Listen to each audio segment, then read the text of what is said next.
Hello all of you. ये वाली video देखने के बाद आपका और मेरा, मैंने तो खैर अभी अपना डाउट क्लियर कर लिया, लेकिन आपका पूरा डाउट क्लियर हो जाएगा कि क्या आपकी परसेंटाइल आई है, उस हिसाब से आपकी कितनी कल रैंक बनने जा रही है। क्योंकि मैंने कमेंट सेक्शन जब पढ़ा तो उसमें सारे बच्चों ने अपना अपना रिजल्ट, अपना अपना मार्क्स, कौन से उन्होंने फेज में एग्जाम दिया था, ये सारी बातें लिखी। फिर उसी से मैंने ये डिटेल निकाला है जो आपको अभी काफी ज्यादा हेल्प करेगा। जैसे ही, और एक और बात, जैसे ही काउंसलिंग शुरू होगी मैं सारे फेज की अलग अलग आपको क्लोजिंग रैंक बताऊंगा कि लास्ट ईयर कितने, कौन सी ब्रांच कितने पे खत्म हुई थी, क्योंकि हर राउंड की अलग अलग होती है। मैं ज्यादातर अभी अपने वीडियोज में वो लास्ट राउंड की मैं बताया करता था, और उसमें भी लास्ट राउंड में मैं एक्सट्रीम कंडीशन इस साल की भी मैं कुछ ऐड कर लेता था कि हर साल इतनी इतनी इंक्रीज होती है तो इस साल भी इतनी क्लोजिंग रैंक इंक्रीज होगी। लेकिन अभी मैं हर राउंड की भी बनाऊंगा। तो चैनल को तो यार सब्सक्राइब कर लेना, क्या है कि उससे आपको हेल्प मिलेगी। ठीक है, अब क्या है कि देखो, अप्रैल फेज 1 का जो एग्जाम हुआ था, जो समय कोरोना का था, तो उसमें बहुत कम बच्चे अपियर हुए थे एग्जाम में।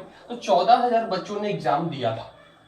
ठीक है, जब जून में फेज 2 का एग्जाम हुआ मणिपाल का, तो उसमें बच्चों की संख्या हो गई 32,000। ये दोनों अलग अलग डाटा है। अब इसमें 32,000 और इस 14,000 में कुछ बच्चे कॉमन थे। ठीक है, तो अगर हम इस दोनों को हम जोड़ेंगे तो टोटल आ जाता है हमारा ऑलमोस्ट 46,000 स्टूडेंट। लेकिन कुछ मान लो कि 6,000 कॉमन है, तो मैं मान लिया कि 40,000 अनकॉमन बच्चों ने ये मणिपाल का एंट्रेंस टेस्ट दिया। ठीक है, अब ये आप समझ गए। एक और बात आप जान लो, जैसे ही आपको रैंक निकालने के लिए क्या करना पड़ता है, जो भी आपकी परसेंटाइल है उसको 100 में से माइनस करो, जो भी आपकी परसेंटाइल है, और उसको तो मान लो 97 परसेंटाइल है तो आपकी बची 3 परसेंटाइल।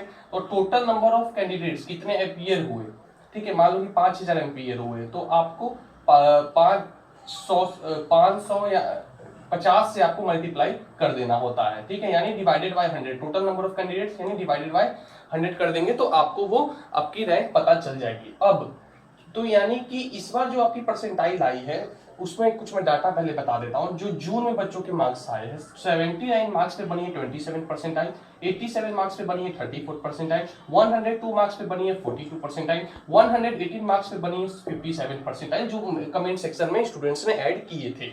उसके बाद अब हम ऊपर की तरफ जाते, एक बच्चे ने क्या लिखा कि उसने फेज 1 और फेज 2 का एग्जाम दोनों कर दिया, तो उसके नंबर आते हैं फेज 1, फेज 2 में एक फेज 1 में जो एग्जाम हुआ था उसमें उसके 117 नंबर आते हैं, उसकी परसेंटाइल बनती है 91.5।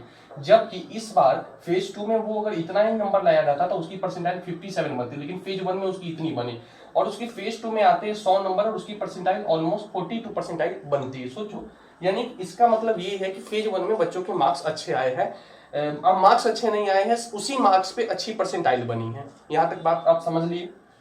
अब जैसे 117 नंबर इसके, अब उन्होंने मणिपाल वालों ने कहा है वो बेस्ट स्कोर कंसीडर करेंगे, तो भाई साहब वो 91.5 परसेंटाइल इस बच्चे की कंसीडर करेंगे। इसी से आप अपने आप को रिलेट करो, आपने अगर एक पेपर दिया होगा तो वही आपका बेस्ट स्कोर है, तो 91.5 परसेंटाइल इसकी बेस्ट स्कोर। अब जिस स्लॉट में इसने एग्जाम दिया था और उसे 91 परसेंटाइल आए थे, तो उसमें 14,000 बच्चों ने पेपर दिया था। तो 14,000 में यानी कि इनकी जो रैंक बननी चाहिए वो ऑलमोस्ट 1300 या 1400 के करीब रैंक बननी चाहिए थी। ठीक है, क्योंकि उस स्लॉट की परसेंटाइल है तो 1300-1400 रैंक बनेगी ना। लेकिन ऐसा नहीं होता है। जेईई मेन में भी आपने देखा होगा पिछले साल या इस साल की जो रैंक आती है वो बेस्ट को कंसीडर करती तो है, लेकिन उस स्लॉट के बच्चे से मल्टीप्लाई नहीं करती है। मल्टीप्लाई किससे करती है? टोटल नंबर ऑफ कैंडिडेट्स से, अनकॉमन कैंडिडेट्स। तो total number of candidates uncommon है 40,000, तो ये मल्टीप्लाई करेंगे जैसे 4,000 हर 10 परसेंटाइल में जो है वो लगभग कितना होगा, 4,000 लड़के होंगे। ठीक है, तब जाके 10 परसेंटाइल में 40,000 तक होगी। तो 40,000 है तो इनकी रैंक 1300-1400 नहीं बनेगी, इनकी रैंक यहाँ पे बन रही होगी ऑलमोस्ट 3800 के करीब, क्योंकि अनकॉमन मैंने 40,000 माना है, तो 91 परसेंटाइल पे इनकी रैंक बन रही होगी 3800 या 3600, यानी 3500 से 4,000 के बीच में इनकी रैंक बनेगी। ये नियम होता है।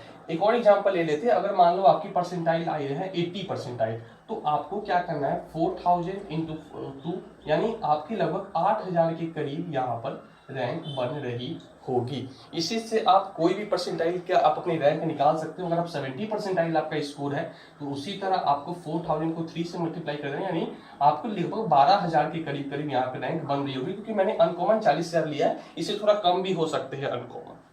देखो, मैंने सारी बातें जो मैंने समझी है पिछले 24 घंटे में वो मैंने आपको समझाने की कोशिश की। अगर आपको ये समझ में आया हो तो लाइक करो, चैनल को सब्सक्राइब करो, अभी और भी वीडियोज आपके लिए आएंगे। जो पूछना है इंस्टाग्राम पे मी अमित KR सिंह पे पूछ लो। So thank you and all the very best.